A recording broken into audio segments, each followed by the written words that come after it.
Seigneur notre Dieu, nous voulons te louer parce que tu en es digne. Tu es le seul Dieu. Il n'existe personne d'autre que toi dans tout l'univers. Tu es ce Dieu tout-puissant, ce Dieu 3 fois saint, ce Dieu incroyable que nous avons du mal à cerner, tellement tu es grand. Dieu infini, comment parler de toi avec des mots simples? Dieu éternel, comment parler de toi avec des mots dans notre temps? Dieu tout-puissant, comment s'approcher de toi? Il n'y a pas de solution humaine. Mais toi, tu as donné la solution en Jésus-Christ. Oui, tu es, toi Seigneur notre Dieu, celui qui est venu dans ce monde en Jésus-Christ et qui a transformé nos vies par l'Esprit. Et c'est toi, Seigneur Dieu 3 fois saint, que nous voulons écouter ce matin, au travers de ta parole, au travers de tout ce que tu nous as dit durant cette année. Nous voulons, Seigneur, nous mettre à ton écoute. Seigneur, parle-nous. Nous voulons prendre ce temps disponible devant toi pour entendre ce que l'Esprit a à dire à ton Église. Amen. Amen.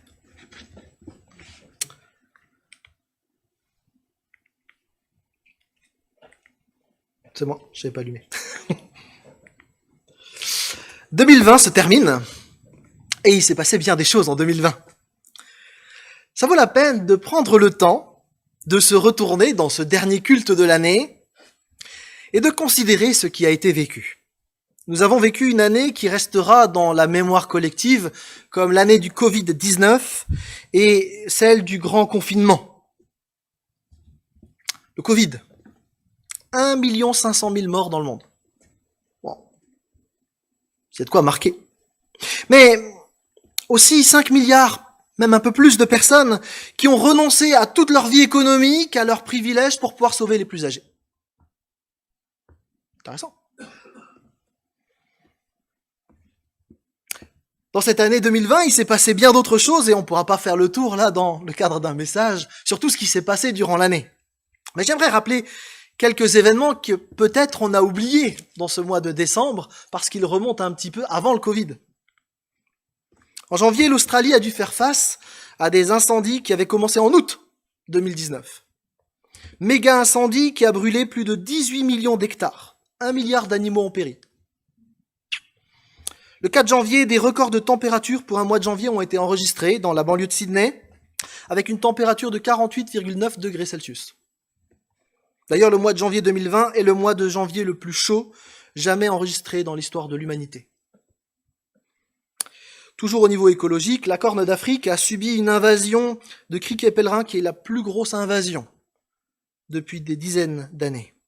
Pendant ce temps, sous l'eau, le poisson espadon de Chine, son espèce est déclarée éteinte. Et bien d'autres espèces ont aussi disparu. Le Covid fait partie de ces événements qui soulignent aussi un changement écologique. Au niveau international, on retiendra l'élection de Joe Biden aux États-Unis, le Brexit, et puis de nombreuses élections législatives en Afrique qui ont marqué cette année. Ailleurs, l'Arabie Saoudite a aboli la peine de mort et la flagellation pour mineurs. On notera aussi l'explosion impressionnante de Beyrouth. L'année a aussi été entachée de plusieurs attentats. Attentats au couteau au Canada, en Tunisie, au Tchad, en Afghanistan, au Mali, en Libye. De la violence dont on a aussi beaucoup parlé en France, avec Samuel Paty, qui a marqué les uns et les autres, tout comme le mouvement Black Lives Matter suite à la mort de George Floyd aux États-Unis. Concernant de plus près les évangéliques, on peut retenir l'embrasement médiatique à la suite du cluster à la porte ouverte de Mulhouse, où la communauté chrétienne a véritablement servi de bouc émissaire au départ de la crise du Covid en France.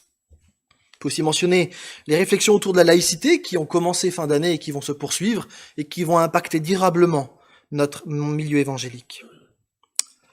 2020 se termine avec tout ce que nous avons vécu, les uns et les autres. Qu'est-ce que nous retenons de cette année ? Chacun, personnellement. Qu'est-ce que Dieu nous a appris cette année, à chacun d'entre nous, personnellement? Qu'est-ce que Dieu nous a dit? Qu'est-ce que Dieu nous a appris, personnellement et collectivement? Je suis assez frappé, je dois vous dire, du nombre de fois dans la Bible où Dieu rappelle à son peuple son histoire. Régulièrement, Dieu fait un point avec le peuple et rappelle l'histoire passée. Dans Deutéronome 8, Dieu invite son peuple à se souvenir. Enfin, c'est même plus qu'une invitation, c'est une mise en garde. Se souvenir pour redécouvrir qui est Dieu. Sa grandeur, son enseignement, le respect qui lui est dû, son amour fidèle, son dégoût du péché. Se souvenir que Dieu est le seul Dieu et être à son écoute. Le souvenir dans le texte biblique, c'est pas juste un truc comme ça en annexe. Non, non, non. Si on regarde bien, le souvenir dans le texte biblique joue un rôle essentiel, fondamental. D'ailleurs, le mot se souvenir, zakar en hébreu, est employé plus de 200 fois pour dire la présence du souvenir dans le texte biblique. En fait, comme le dit Michel Meslin, Israël est le premier de tous les peuples à avoir bâti ses relations avec son Dieu sur un souvenir sans cesse réactualisé. Où qu'il erre, où qu'il vive, souverain ou esclave, nomade ou agriculteur, Israël a toujours conservé la mémoire du Dieu de ses pères, d'Abraham, d'Isaac, de Moïse et de David. Le peuple de Dieu que nous sommes doit se souvenir. C'est un souvenir actif, un souvenir qui doit permettre de réaliser que ce Dieu qui a agi avec nous hier est le même qui nous parle aujourd'hui et le Dieu qui gère demain. Il est bon de se rappeler ce que Dieu a fait et ce que Dieu a dit. C'est une manière de le célébrer et de l'honorer aussi. En fait, toute notre foi chrétienne est basée sur la mémoire. Mémoire de ce que Dieu a fait avec son peuple dans l'Ancien Testament, mémoire de ce que Dieu a fait avec Jésus-Christ, avec les évangiles, ce que Dieu a fait au travers de l'Église qui commençait dans le livre des Actes, et mémoire des correspondances entre les apôtres et les églises. En fait, au travers de ce travail de mémoire, c'est le Saint-Esprit qui enseigne son peuple. Car Jésus-Christ est le même, hier, aujourd'hui et éternellement. Apprenant du passé, nous pouvons vivre le présent et nous tourner vers l'avenir. Il ne vous a pas échappé que dans les textes bibliques, il y avait des fêtes annuelles qui permettaient de se souvenir de ce que Dieu avait fait dans le passé. Moïse, Josué ont rappelé de nombreuses fois ce que Dieu a fait. La fête de la Pâque servait à ça. Les prophètes ont aussi rappelé à leurs contemporains les actions grandioses que Dieu avait fait autrefois. Les apôtres ont pris le temps de rappeler l'histoire, etc. Nous ferions bien, comme tous ceux qui nous ont précédés, de prendre le temps de nous arrêter et de regarder ce que Dieu a dit en 2020. Et c'est ce que j'aimerais vous proposer. Peut-être que lorsque vous allez fêter la nouvelle année, lorsque nous allons fêter la nouvelle année, nous pourrions aménager un temps seul, en famille, avec nos amis, peut-être pour s'arrêter et considérer ce qui s'est passé en 2020, et en particulier ce que Dieu nous a appris en 2020. Un coup de regard dans le rétroviseur est parfois salutaire. En fait, on prend rarement le temps de s'arrêter et de se retourner. On enchaîne les jours, les semaines, les mois, et le temps passe tellement vite. Pour nombre d'entre nous, nous vivons le présent en essayant d'anticiper le plus possible l'avenir. Sauf que cette année 2020 nous a appris que produire l'avenir, c'est pas si simple. Il y a bien des choses qu'on ne maîtrise pas. La grande majorité des événements qui avaient été programmés fin 2019 pour 2020 ont été annulés. Alors que beaucoup voudraient tourner la page rapidement pour passer à autre chose dans une espèce de politique de l'autruche, sans se rendre compte que la troisième vague arrive, je crois que nous ne devons pas fermer les yeux, mais au contraire regarder avec lucidité ce qui s'est passé. Et en Église, prendre le temps d'une pause pour ce dernier message de l'année, pour essayer de considérer ce que Dieu a dit. Je dois vous avouer que lundi, j'avais préparé un autre message. J'avais préparé un super texte, la suite de l'histoire de Noël, la fuite en Égypte, tout ça. Et Dieu m'a vraiment mis à cœur de nous arrêter et de regarder tout ce qu'il avait dit durant l'année. Et j'ai été bluffé de voir tout ce que Dieu avait dit cette année. Et donc j'aimerais avec vous maintenant essayer de regarder ce que Dieu nous a dit. Parce que Dieu parle chaque dimanche, par la louange, par la présidence, par les textes bibliques lus, par la prédication, mais il parle aussi de manière globale sur une année. Et donc que vous ayez été présent ou pas, bien on va regarder ce que Dieu a dit cette année. En janvier dernier, pour le premier message de l'année 2020, loin d'imaginer tout ce qui allait se passer, avec Louis, nous avions choisi un verset comme mot d'ordre pour l'année. Probablement que plus personne ne se souvient de ce verset. Il s'agissait du psaume 103, verset 2. « Mon âme bénit l'Éternel et n'oublie aucun de ses bienfaits. » L'année qui vient de s'écouler, elle a apporté son lot de défis, de questions, parfois d'incompréhension. Et en même temps, en nous retournant, la première des choses que nous devrions faire, c'est exprimer notre reconnaissance à Dieu. Déjà parce que nous sommes en vie, parce que nous sommes ensemble dans cette salle, parce que nous pouvons célébrer Dieu, parce que nous avons une chaîne YouTube sur laquelle beaucoup de nos amis peuvent suivre le culte. Ce ne sont là que quelques motifs de rendre gloire à Dieu. En fait, tout ce qui est bon dans nos vies vient de lui. Et nous devons exprimer un merci à notre Dieu, personnellement, mais aussi collectivement en Église. Merci, Seigneur, pour tous les cadeaux que tu nous as offerts en 2020. Mais il y a plus. En regardant les notes, j'ai été surpris. Parce que la conclusion du premier message de l'année, puisque j'ai dans les notes, était la suivante. Ce texte qui ouvre 2020 nous invite à bénir l'Éternel et à réaliser que tout n'est pas entre nos mains et que quoi qu'il arrive, notre année ne sera pas réussie en fonction de ce que nous ferons ou ne ferons pas. Ce ne sont pas nos performances qui vont déterminer si 2020 sera ou non une bonne année, mais c'est dans notre attachement à Dieu que nous pourrons mesurer si ce fut une bonne année. Avec tout ce qu'on a vécu, cette conclusion, elle résonne particulièrement, je trouve. Dieu avait peut-être cherché à nous préparer, ou au moins il nous interpellait sur le fait de ne pas tout mettre dans le faire, mais de nous confier en lui. Alors oui, mon âme bénit l'Éternel, et n'oublie aucun de ses bienfaits.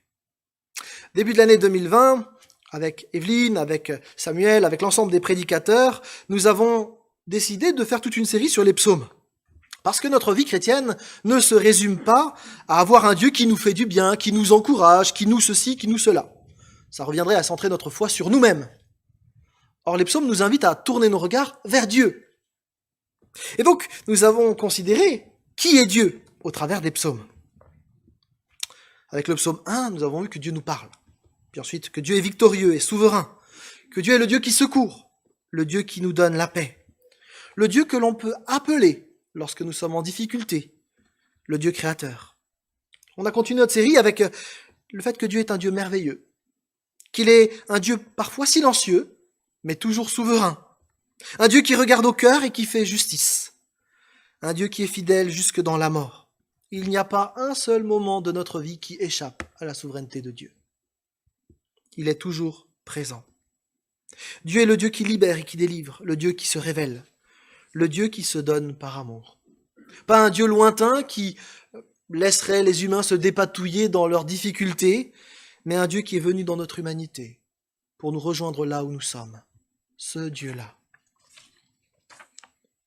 Un Dieu qui conduit, tel un berger, qui est proche de nous, et en même temps un Dieu qui est roi, qui est absolument souverain, qui n'a pas d'égal. Un Dieu qui pardonne et qui sauve en même temps celui qui se repent. Un Dieu qui est notre sécurité.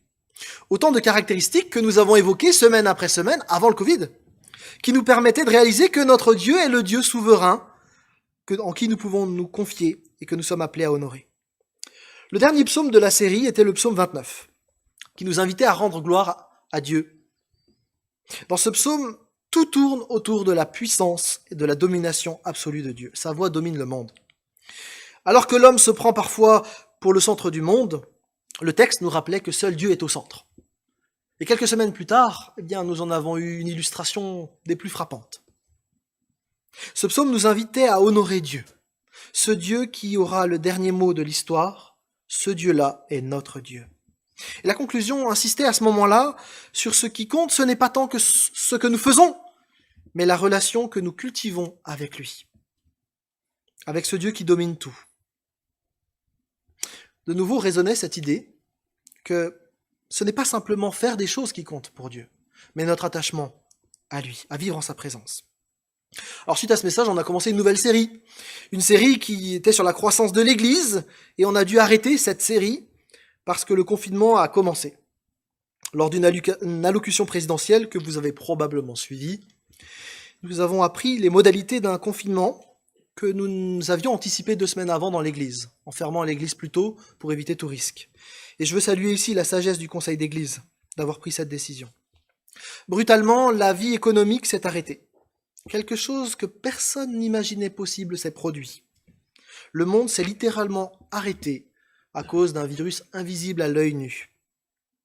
L'homme qui se croyait tellement fort, tellement autonome, tellement puissant avec sa technique, avec ses moyens, s'est retrouvé à l'arrêt à cause d'un virus qu'on ne voit pas à l'œil nu. Et alors a résonné, ici comme ailleurs, un verset que vous avez probablement croisé durant ce temps de confinement. Arrêtez et sachez que je suis Dieu. Dieu n'est pas juste un truc à notre service quand nous en avons besoin. Il est Dieu. Le Dieu absolu, le Dieu souverain, le roi de toutes choses, le maître absolu. Nous avons fait à ce moment-là une redécouverte. Nous ne sommes pas tout-puissants.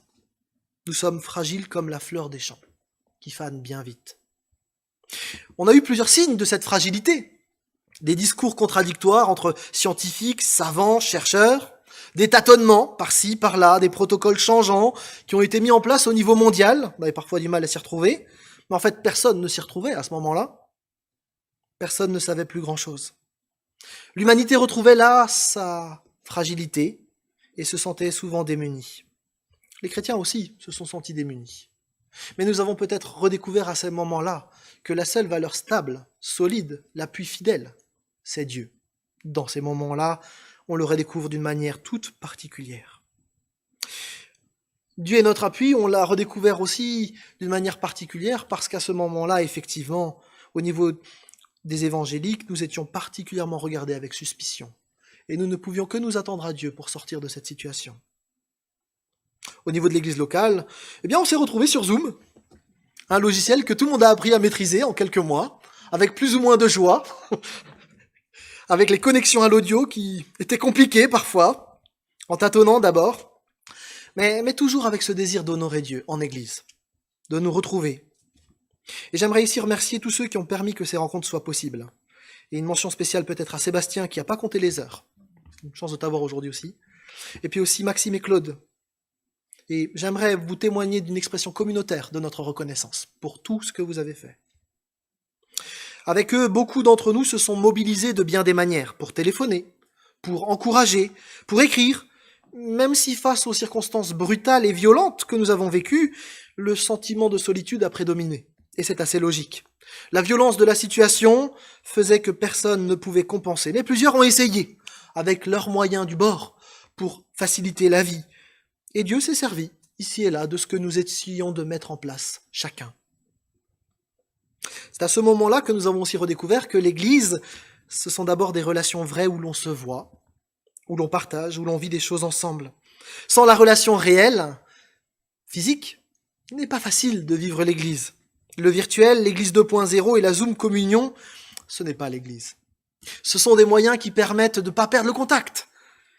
Mais l'Église, c'est d'abord quelque chose à vivre réellement ensemble, devant Dieu, avec Dieu. Finalement, ce confinement qui a été un révélateur aussi d'une tendance qui était à l'isolement, mon Dieu à moi, tout seul dans mon coin, on s'est rendu compte que pousser à l'extrême, ce n'est pas satisfaisant. Dieu a voulu l'Église et nous profitons largement de la communion les uns avec les autres. Alors chacun de nous dans cette période de confinement réagit différemment. Certains ont trouvé un repos très apprécié. Pour d'autres, ça a été un temps insupportable de reconfiguration professionnelle où il fallait changer tout le temps les protocoles. Pour d'autres, il fallait tout réinventer. D'autres encore l'ont vécu comme une prison. En tous les cas, soudainement, toutes nos habitudes de vie ont été reconfigurées. Et Dieu dans tout ça. Eh bien, dans ce moment inédit, je ne sais pas comment vous l'avez vécu, mais il me semble que Dieu a parlé à nouveau. Il a parlé à de nombreuses personnes qui se sont arrêtées, qui se sont questionnées sur leur manière de vivre. La course à l'argent, la course à la performance a été remise en question. Et Dieu a été remis en priorité dans de nombreuses vies, dans de nombreuses familles. Les écoles du dimanche s'arrêtant, il fallait bien que les familles reprennent en main l'enseignement des enfants. Et c'est une bonne chose, parce que c'est la responsabilité première des parents. L'Église ne vient que comme support. Dans cette période, Dieu n'a pas cessé d'être avec nous. En Église, il nous a parlé en particulier au travers de l'histoire d'Esther, nous rappelant que nous pouvons être en paix, même confinés. Le livre d'Esther, où ce nom de Dieu n'apparaît pas, où Dieu ne parle pas, nous rappelle que même invisible, Dieu ne cesse pas d'agir. Même lorsque le pire s'annonce, un génocide juif, eh bien Dieu n'est pas dépassé. Et l'exemple de Mardochée nous a servi d'exemple. Cet homme de prière, la confiance de cet homme et celle d'Esther, malgré les troubles qu'il vivait, ont été inspirants pour nous. Dieu, dans ces moments, a continué de nous parler et nous a invités à placer notre confiance en lui. Les faux appuis de ce monde étaient démasqués. Il ne restait plus que Dieu. Comme en miroir à Mardochée, eh bien, l'Église vivait un marathon de prière avec une participation importante des uns et des autres, qui priaient les uns pour les autres. Des études ont aussi été proposées par Evelyne pour des petits groupes ou pour prendre du temps seul avec Dieu, autour d'un café ou autre chose. Et on a pu, à ce moment-là, s'inspirer de la foi de Noé, de David, de Gédéon, de Néhémie, un homme à l'écoute de Dieu qui avait un cœur débordant pour servir. Au travers de ce que nous vivions, eh bien, nous réalisions les uns et les autres toujours plus que Dieu était avec nous, malgré les circonstances que nous vivions. Plus que cela, Dieu nous invitait à prendre notre part, notre place dans ce temps particulier, et de pas juste attendre, de finalement passer de personnes qui subissions la Covid-19 à des gens qui agissaient pour la gloire de Dieu dans ce contexte. Mais pas de n'importe quelle manière. D'abord en nous mettant à l'écoute de Dieu, et ensuite d'agir. J'ai noté à ce moment-là un verset qui nous avait été proposé par Evelyne. « Nous, les serviteurs de Dieu, nous allons nous lever et nous mettre au travail. » Néhémie 2:20. Quelques semaines plus tard, nous nous sommes déconfinés, un mot qui a apparu dans la langue française entre-temps, et nous avons repris progressivement nos activités d'église. Les masques ont fait leur apparition dans notre quotidien. Vous avez tous une réserve chez vous avec le linge sale et tout ça. Et dans l'église, à ce moment-là, il faut saluer l'aide de Thomas, qui a été le monsieur déconfinement de l'église, et aussi saluer le travail de Samuel sur l'intranet avec les inscriptions. En même temps, avec tout le conseil d'église, on veut aussi vous redire notre reconnaissance, parce que chacun a été respectueux du protocole sanitaire qui a été mis en place à ce moment-là, ce qui nous a permis de vivre l'église ensemble. Au niveau spirituel, les habitudes de prière prises par les uns et les autres lors du confinement ont pu être gardées. On a redécouvert la valeur des groupes de maison. Dieu nous a parlé à nouveau aussi au travers de sa parole. Et on a lu les lettres de Christ aux églises de l'Apocalypse, avec cette invitation de nouveau, cette mise en garde, que celui qui a des oreilles écoute, parce que Dieu parle. Dieu parle. Est-ce que nous l'écoutons ? Cette phrase est revenue un peu comme un refrain tout au long de l'année. Au travers des textes d'Apocalypse 2 et 3, eh bien Dieu nous permettait de remettre en perspective les choses que nous vivions pour les vivre dans la foi. Les églises d'Asie mineure au 1er siècle ont elles aussi vécu bien des difficultés. Mais Dieu nous rappelle qu'en Christ, nous sommes plus que vainqueurs. Ni la mort, ni la vie, ni la puissance, ni les virus. Rien ne pourra nous arracher à l'amour de notre Seigneur. Dieu, au travers de toutes ses interventions, nous a rappelé qu'il est le maître absolu de l'histoire. Un Dieu qui n'est pas juste un Dieu qu'on peut mettre dans sa poche, mais un Dieu souverain, majestueux. Une phrase est revenue plusieurs fois dans cette série. Mon Église fait encore un effort, persévère, pour que d'autres puissent encore vivre. Courage, je viens bientôt, ne te relâche pas maintenant, persévère. Ce Dieu qui nous arrachait à notre vaine manière de vivre nous invitait à prendre place dans son projet, à le mettre lui en priorité, le Dieu qui parle, le Dieu souverain. La rentrée de septembre est alors arrivée et nous avons commencé une nouvelle série avec Abraham, cet homme qui a marché par la foi sans voir, mais qui s'est mis à l'écoute de ce Dieu qui parle. Et il a avancé à sa suite. Il avait reçu des promesses, mais il ne les voyait pas. Tu seras un père, 75 ans. Il a attendu jusqu'à 100 ans. Et le Covid à côté, 1 an et demi, ça va, on a de la marge. Abraham ne voyait pas ses promesses s'accomplir, il a douté, il a chuté, mais il a continué malgré tout de placer sa confiance en Dieu. Sa vie a été loin d'être parfaite, Dieu lui a parlé plusieurs fois, et il était hésitant, même si finalement il a continué de faire confiance à Dieu. Au cœur de sa vie, un appel, Lech Lecha, va. Non pas pour faire, mais pour devenir ce que Dieu veut qu'il soit. au travers d'Abraham, mais bien Dieu nous parle, nous aussi, et nous invite à lui faire confiance pour notre construction personnelle, collective. Dieu nous dirige, nous construit, veut nous faire grandir, veut nous permettre d'être en paix et veut nous permettre de comprendre ce que lui a en réserve pour nous. Mais pour comprendre ce qu'il veut nous dire, il nous faut prendre le temps de nous arrêter. Il y a une forme de disponibilité que nous devons mettre devant Dieu pour qu'il puisse nous parler, ou du moins pour que nous puissions l'entendre quand il nous parle. Avec les différents prédicateurs, eh bien, une question se posait, toujours à nouveau. Avec la deuxième vague qui arrivait, en quoi, en qui j'ai placé mon espérance? Le déconfinement avait permis une reprise des activités professionnelles, des activités d'église, et alors que la rentrée permettait une accélération de nos activités, eh bien, il y a eu un reconfinement. Et là, une nouvelle interpellation de Dieu au travers d'un pasteur chinois, dans le culte en faveur de l'église persécutée. Wang Mingdao qui nous invitait à ralentir notre pas pour marcher avec Dieu et pour l'entendre, parce que Dieu veut nous parler. Toujours ce même message qui revient en boucle. Nous étions même invités par cet homme à construire notre propre cellule. Probablement vous vous en souvenez. Ce pasteur nous invitait à passer du temps pour être avec Dieu. Être avec plutôt que faire. Être avec plutôt que de courir dans tous les sens. Être avec pour être disponible à l'écoute de ce Dieu qui parle.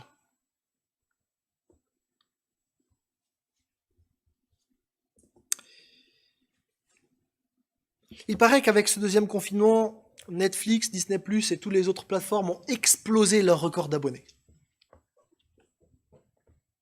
Nous sommes dans la société de l'entertainment, du loisir par écran interposé, où on passe notre temps finalement libre à consommer du loisir numérique. Et Dieu, pas de problème à consommer du loisir numérique. Mais est-ce que je passe autant de temps sur Netflix que avec la Bible? Vraie question. Il y a là une interpellation, de en tout cas être disponible pour écouter Dieu. On a terminé l'année finalement avec une série Être en service. Vous voyez qu'on parle de série d'ailleurs même dans l'église, avec Netflix, on a la bonne nouvelle Flix aussi. On était invités à se mettre au service de Dieu et pas être hors service, selon un slogan que Evelyne avait trouvé très intelligemment et brillamment. En fait, comme un appareil doit être mis sous tension, être branché à la prise pour fonctionner, eh bien nous sommes appelés, nous aussi, à être connectés à Dieu, avant de vouloir servir d'une manière ou d'une autre. Connectés à ce Dieu qui agit, à ce Dieu qui parle, qui nous aime. Ce n'est que lorsque nous sommes connectés à ce Dieu-là que nous pouvons réellement commencer à servir. L'Église, ce n'est pas une simple association, c'est le corps de Christ, le peuple de Dieu, le temple de l'Esprit. L'Église n'a pas de sens si elle n'est pas reliée à celui qui lui donne du sens. Et c'est valable pour l'Église, c'est valable pour chacun d'entre nous. Nous sommes appelés à le servir avec nos dons, avec tout ce que nous sommes. Que nous soyons d'ailleurs unis ou dispersés. Mais le but, c'est pas tellement la productivité, c'est le fait de produire une vie féconde. Et nous ne pouvons le vivre que si nous sommes connectés à Christ. Si nous ne sommes pas unis à Christ, eh bien nous ne pouvons rien faire. Quand on fait le bilan sur cette année, on peut se rendre compte que Dieu a largement parlé. Et il a parlé du fait qu'il parle, et que nous devrions nous mettre à son écoute. Sur une année entière, finalement, si on doit la résumer, une année d'enseignement dans une église comme celle-ci, Dieu parle. Est-ce que nous écoutons ce Dieu qui parle? Avons-nous écouté? Est-ce que notre vie de piété a changé durant cette année 2020, où nous avons eu plus de temps? Dieu n'a pas arrêté de nous rappeler que l'essentiel est en lui. Et alors que 2020 se termine et que l'avenir reste incertain, il est bon de reprendre finalement ce que nous avons dit la semaine dernière. Dieu avec nous, Emmanuel. Toi, tu as un avantage du coup. Mais Dieu avec nous. Mais est-ce que nous sommes avec Dieu? Pour le dire un peu trivialement. Bien sûr, Dieu vit en nous par l'Esprit. Mais écoutons-nous quand Dieu parle. Sommes-nous disponibles à son écoute, prêts à obéir comme le fit Abraham, prêts à lâcher la barque comme les disciples? Nous disons Seigneur, Seigneur, mais est-ce que nous le suivons, ce Seigneur? Oui, ensemble en Église, nous pouvons dire que Dieu a été avec nous en 2020, qu'il nous a parlé de diverses manières, et ensemble, en nous retournant, en nous souvenant de ce qui s'est passé, nous pouvons lui dire notre reconnaissance comme nous y étions invités, en tout début d'année. Mon âme bénit l'Éternel, et n'oublie aucun de ses bienfaits. Notre Dieu est un Dieu vivant. Il agit, il parle, et il parlera encore en 2021. Nous voulons nous souvenir de tout ce qu'il nous a donné, nous appuyer sur lui pour l'année qui va commencer, dans quelques jours. Nous appuyer sur lui parce qu'il y a un certain nombre d'incertitudes qui arrivent pour 2021. Nous ne voulons pas nous appuyer sur quelqu'un d'autre que sur ce Dieu qui agit, qui parle, ce Dieu qui est souverain, ce Dieu qui est tout-puissant, ce Dieu qui nous a parlé cette année et qui continuera de marcher avec nous parce qu'il est Dieu avec nous. Je vous propose de terminer avec ce verset d'Habakkuk 3, versets 16 à 19. Est-ce que quelqu'un veut le lire, ce verset? Sur YouTube, vous le lisez vous-même, et dans la salle, on va le lire ici. Vas-y. J'ai entendu cette nouvelle. J'en suis tout bouleversé. Mes lèvres balbutient et mes os se tisonnent. Je reste là, tremblant. Puisqu'il me faut attendre sans bouger, le jour où la détresse fondra sur l'ennemi qui doit nous assaillir. Mais moi, c'est à cause de l'Éternel que je veux me réjouir. J'exulterai de joie à cause du Dieu qui me sauve. L'Éternel, le Seigneur, c'est lui ma force. Il rend mes pieds pareils à ceux des biches. Il me fait cheminer sur les lieux élevés. Merci. Le monde va bouger encore en 2021. Mais moi, mais nous, Église de Jésus-Christ, c'est en lui que nous voulons nous confier. Parce qu'il est ce Dieu qui parle, il est ce Dieu qui agit, ce Dieu souverain. Qu'à lui soit toute la gloire. Amen. Je vous invite à prier ensemble. Seigneur, c'est avec reconnaissance que nous terminons cette année en Église. Reconnaissance d'abord pour qui tu es.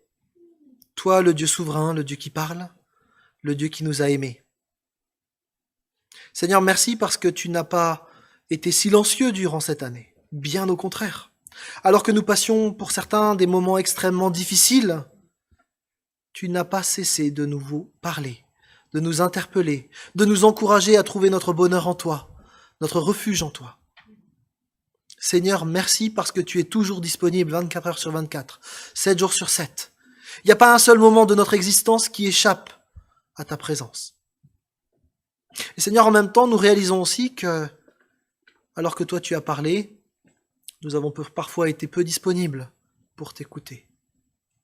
Merci pour les interpellations prophétiques des uns et des autres dans cette église, des différents prédicateurs, d'Evelyne, de tous ceux qui ont partagé ta parole. Seigneur, nous voulons te demander, Père, de nous donner ce cœur disponible, prêt à t'écouter. Nous voulons être transformés par toi, pour nous mettre à ton écoute. Oui, Seigneur, parle. Tes serviteurs veulent écouter. Seigneur, nous voulons aussi être reconnaissants pour toutes les personnes qui ont contribué d'une manière ou d'une autre à ce que la vie d'Église puisse continuer dans ce moment. Et nous te prions de les bénir les uns et les autres. Merci pour le temps consacré par ces hommes et ces femmes qui ont cherché à te servir en écoutant ta voix, sans compter les heures. Nous te bénissons pour ces hommes et ces femmes que tu as placés dans l'Église. Nous te bénissons pour eux, parce qu'ils sont des reflets de ta gloire. Et nous te prions, Seigneur, que tu nous aides tous collectivement à être connectés à toi et au service, et non pas hors service. Seigneur, que cette année 2020 puisse se terminer avec cette pensée d'être toujours plus reliés à toi, par l'Esprit. Seigneur, c'est notre désir pour 2021. Fais-nous grandir, chacun personnellement et collectivement. Amen.